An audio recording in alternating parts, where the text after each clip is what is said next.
I'm back again now. Now, so we now have to find what A13 is. And see what A13 actually does.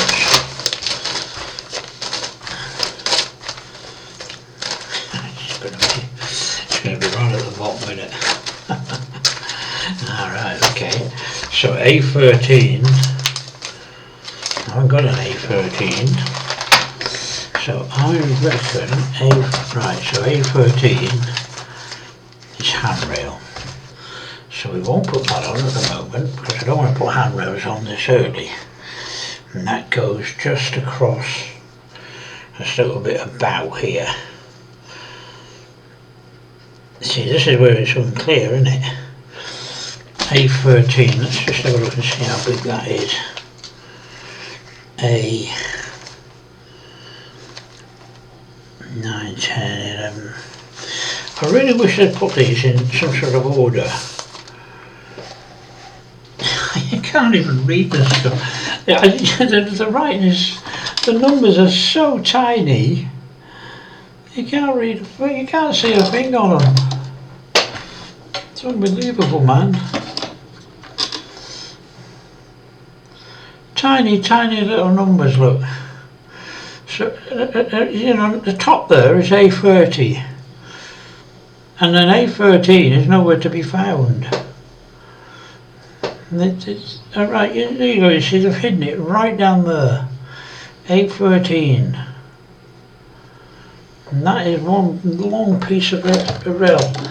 So if that goes there, that's A13 there.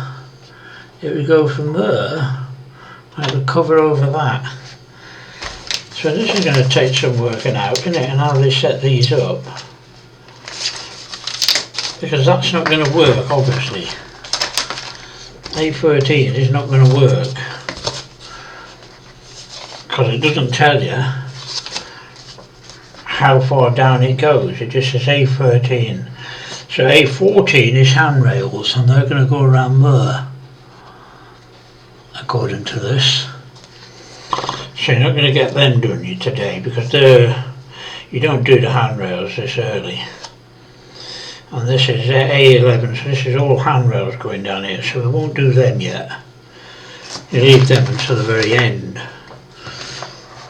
So what we're after is knowing what to do. So we need to put A13. A is rails, leave till end. So I know not to touch A's. So what we're after is C164. And there's 3 of them. And they are, you can't see them, they're little tiny little bits, and they will go where I've covered it over. Oh no, they go there, 1, 2, 3. Right, so that's where 164 goes. You see them little tiny slots there?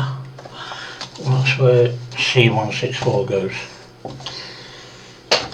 So actually this is, videoing this is going to be pointless at some point, because you won't actually see anything. There's C there. So C164 is these little tiny things here. So 3 of them go in, and they've got to be bent over. So 3 of them go in, they get bent over, and then they go a specific way, and somehow we've got to work out how to get that onto that deck. And this will be a bit too, this might be a bit complicated, to be fair, because of how they are. First thing to do is get them off and see what they actually look like. I'm going to say a thing about this.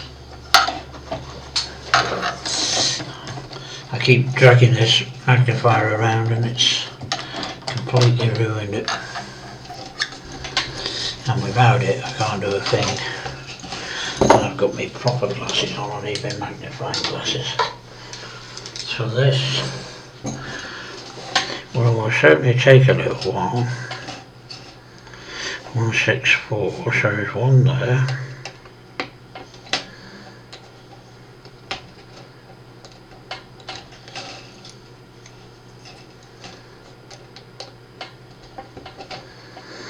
One there. Two.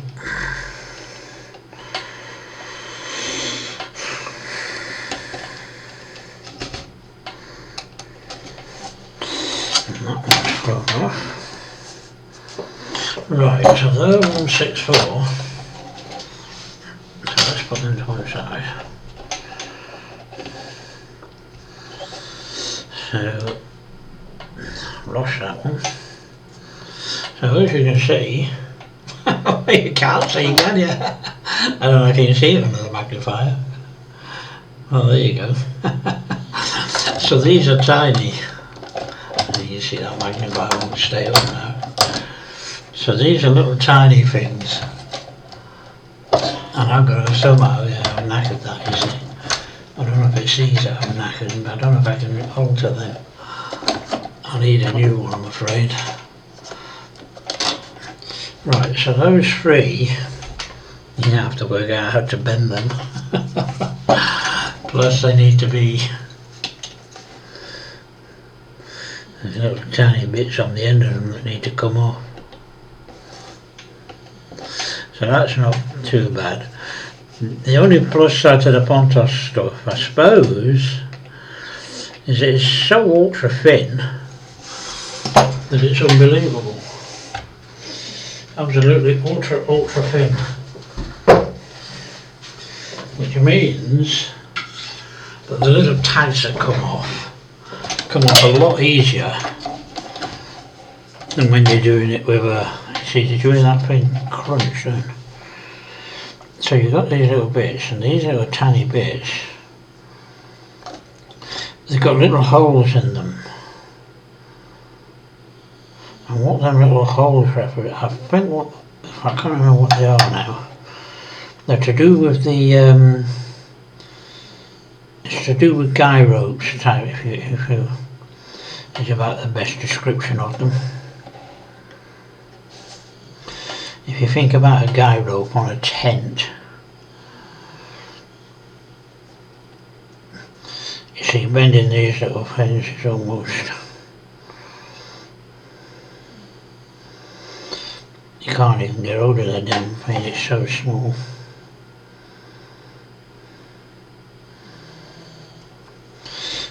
Just about got that bent.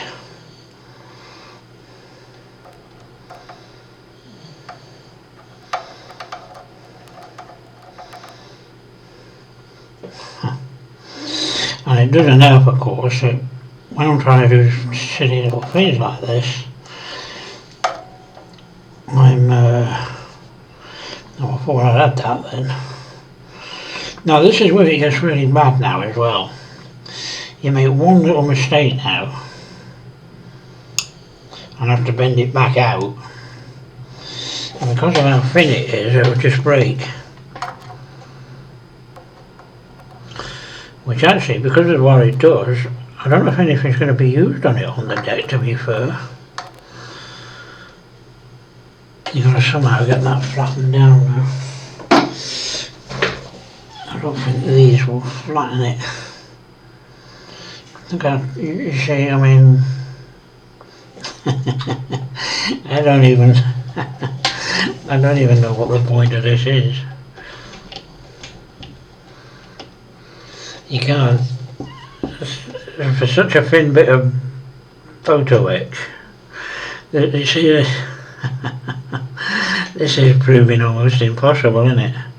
Right, there you go. So that bit is flattened down.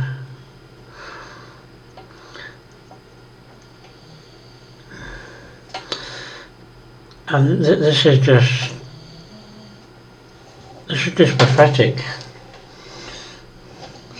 I don't even know why you would put such a tiny. You can see it now.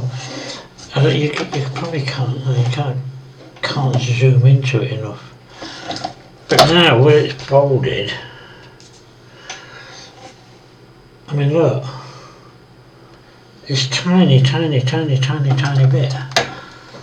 Exactly what this is going to prove, I don't know. Because even if you can get this on the model, I don't know what that's going to do. Even assuming you can get it the right way round, and then somehow you've got to get that on the model. I'm not quite sure how it goes. So it goes in these little slots. You can see the little slots there. But this somehow doesn't give you any indication of what way they're supposed to go. But I would imagine that would have to go like that, and would have to sit there like that. And then somehow you've got to get that into that little slot. You'll get 3 of them into them little tiny slots. I can't see any other way that, oh, you see. You see, it doesn't say whether it goes, whether the point is going that way or this way. And this is what gets me with things like this. Even better still if it's leading up to a bit of rigging or something. And you see what I mean about the shaky hands when I'm doing little tiny bits. So assume it's going to go that way. And let's assume that's going to sit in there like that. Let's just see if we can do anything. You've now got to get a little bit of, you want super glue that's going to, it's no good using super glue that you're going to dry, kill almost instantly. So this stuff is an oily glue. It actually takes a little while to bend, to go in. So let's just see. Now this is obviously this is for a scalpel blade. Actually I think it's for a saw. And this is a bit of beading, wire beading. So I don't know if this is going to work better. To get a little bit of super glue in that bit there. And then we'll assume we're going to go that way.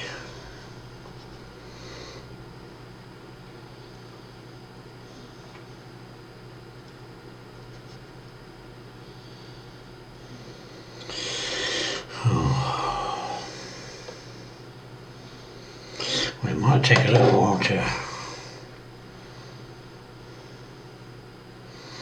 dry, but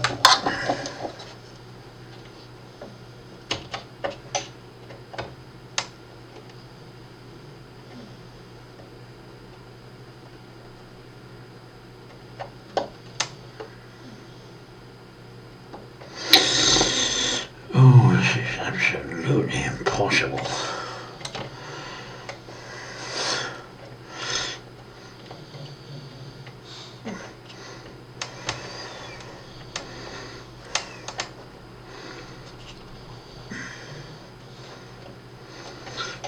This is absolutely stupid.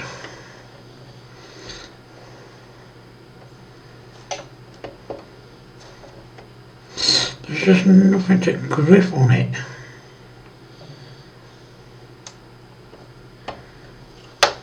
Right, so that little bit is there.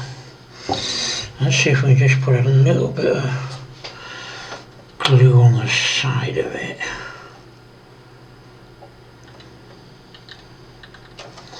Now, the other thing to do now is to use this. Right, where are we? Is to put this as activator. So super glue activator. Now, you can get this into an old bottle. This one is getting a bit dilapidated, so let's get rid of that. Right, so we get a bit of bottle, we get one of them.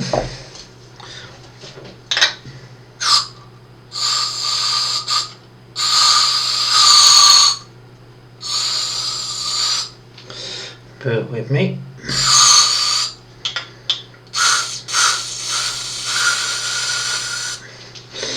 Because when you get this in, you've got to get it in without it going all over the place.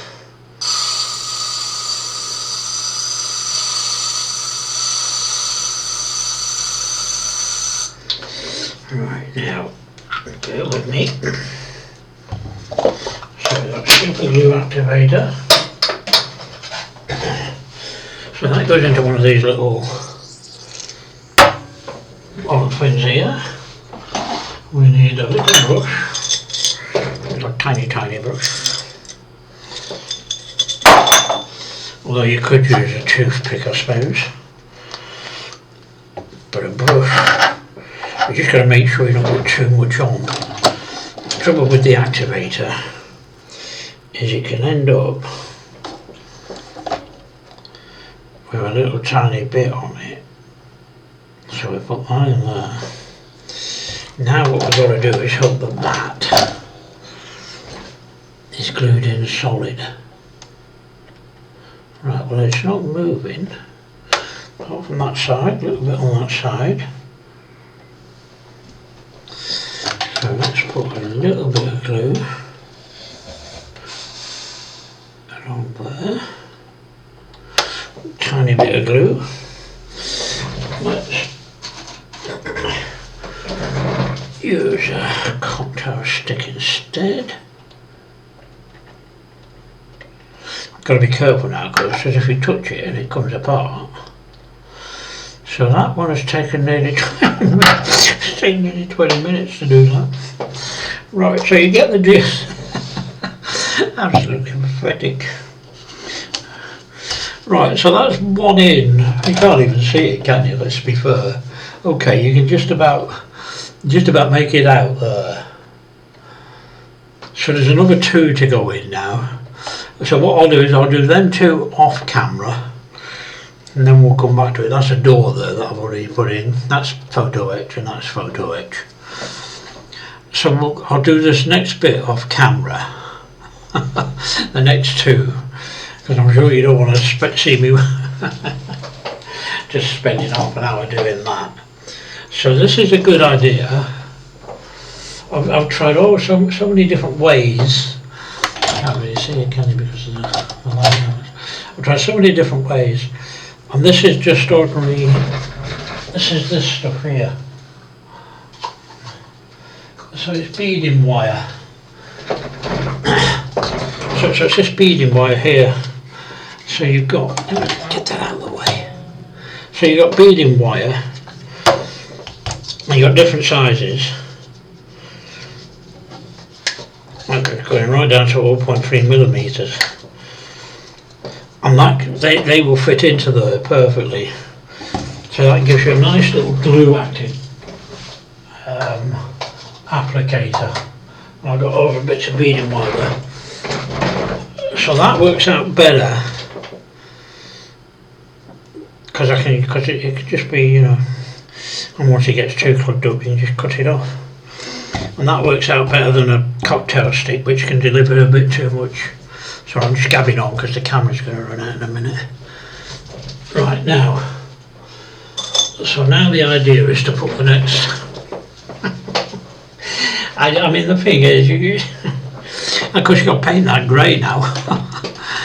So that's. Oh dear. That's my thing.